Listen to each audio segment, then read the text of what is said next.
Mga kaarete, today we are here in Legazpi City, Bicol region.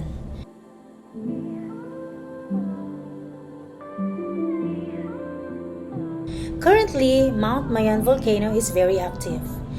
Families living at the foot of Mount Mayon are in the evacuation centers. During daytime, you can see the majestic beauty of Mount Mayon and the smoke emission is hardly noticeable.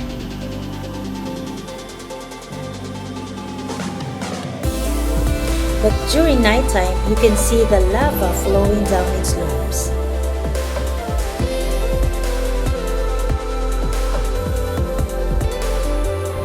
If it's your first time in Albayan, Legazpi, you will be frightened seeing the activity of Mount Mayon at night.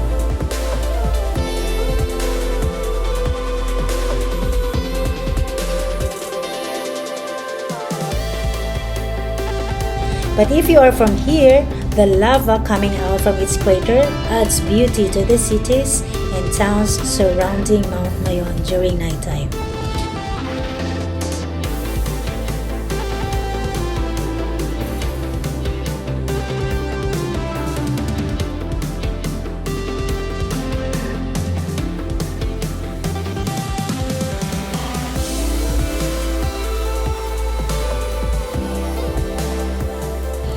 People normally go out and watch the seemingly like fireworks that came out from the crater of Mount Mayon.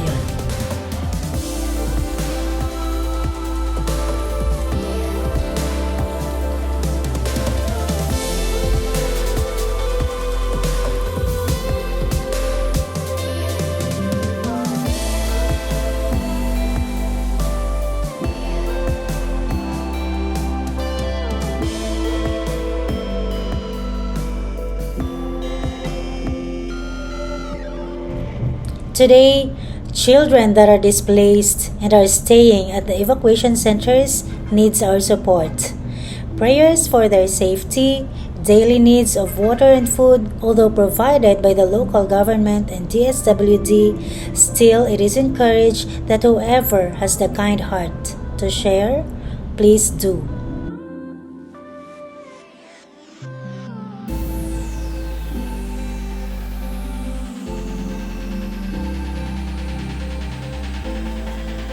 Children also need psychosocial support like entertainment, games, and activities that will make them happy and will deliver smiles on their faces.